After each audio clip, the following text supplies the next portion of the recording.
कुमार शुक्ला जी, जैसा कि देखने को मिला कि उत्तर प्रदेश में विधानसभा का शीतकालीन सत्र जो है उस दौरान शिक्षा मित्रों की बहुत सारी बातें उठाई गई, लगातार आवाज आप लोगों की उठाई गई। इसके बाद आप लोग भी राजधानी लखनऊ पहुंचे थे, तो क्या कुछ निकलकर सामने आया? आपकी मुलाकातें किस प्रकार की रही हैं?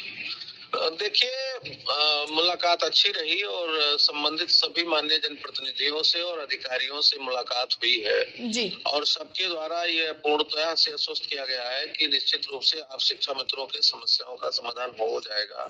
जी। और माननीय मंत्री जी ने बड़ा स्पष्ट कहा है, पहली बार उन्होंने ये कहा कि हम 100% आप लोगों की समस्या का समाधान करा देंगे। माननीय मुख्यमंत्री से हमारी एक बैठक हो गई है, 1-2 बैठक है वो निस्तारण करके और उसके बाद आपके समस्याओं का समाधान होगा। आदरणीय अनिल राजभर जी, श्रम एवं सेवायोजन मंत्री, वो भी माननीय मुख्यमंत्री से मिले थे और उन्होंने भी स्पष्टता ये बात कही है। तो अब लगता है माननीय मिलसी श्रीचंद शर्मा जी भी मिले, उनसे भी बात हुई और माननीय विधायक रामकृष्ण भार्गव जी मुख्यमंत्री जी से मिले थे, उन्होंने भी कहा है। अभी अमित पटेल जी फूलपुर से जीत के आए हैं, वो भी गए थे माननीय मुख्यमंत्री जी से मिलने, उन्होंने भी कहा है। तो लगातार जो है हमारे लोग अब माननीय जनप्रतिनिधि माननीय मुख्यमंत्री से करें। माननीय मुख्यमंत्री जी ने एक माननीय मंत्री को आश्वस्त भी किया है कि आप बैठ करके बात कर लीजिए और जो प्रपोजल आपका है उसको क्लियर करके लोगों का कराइए।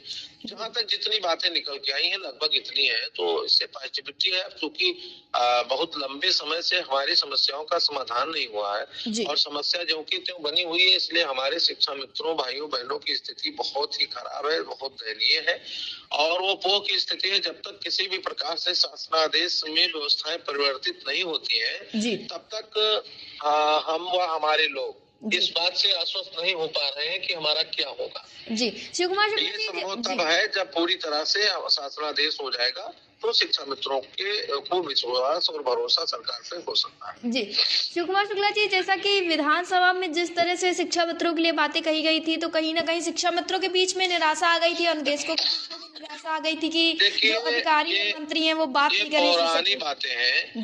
जब तक कोई भी सरकार होगी तो जो व्यवस्था है उस व्यवस्था के मुताबिक ही वो बात करेगी। व्यवस्था परिवर्तन होगा तो व्यवस्था परिवर्तन पर बात करेगी। तो जो समस्याएं जो वर्तमान की परिवेश की व्यवस्था है उस पर माननीय मुख्यमंत्री जी का भी और माननीय मंत्री जी का भी वक्तव्य आया है, जैसा कि पूर्व में भी आया था। तो उससे हमको हताश और निराश होने की आवश्यकता नहीं है। मैं अपने शिक्षाविद भाइयों बहनों से निवेदन करूंगा कि वो हमारा विषय नहीं है। विषय ये है कि जो हमारी प्रक्रिया चल रही है उसमें कितना गंभीरता सरकार का है और वो कितना जल्दी पर आकर के और हमारे बीच में आ जाएगा।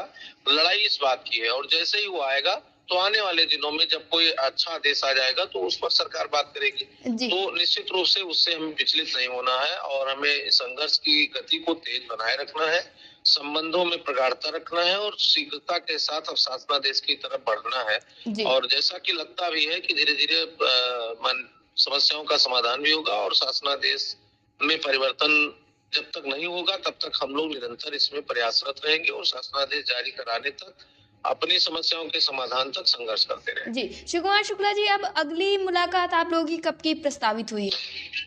अब हमारी टीम लगातार लगी हुई है, प्रस्तावित है। हम तो माननीय मुख्यमंत्री जी से जल्द मिलने का अनुरोध किए हैं अपने 2-3 माननीयों से और एक बार मैं फिर अक्टूबर में मिला था 16 अक्टूबर को और मैं पुनः अभी माननीय मुख्यमंत्री से मिलकर के अपनी बात कहने का प्रयास करूंगा और संभवतः सदन के बाद की बात थी, सदन समाप्त हो गया है तो जल्द ही प्रक्रिया में तेजी होगी और जल्द ही हम लोगों की समस्याओं का समाधान भी होगा।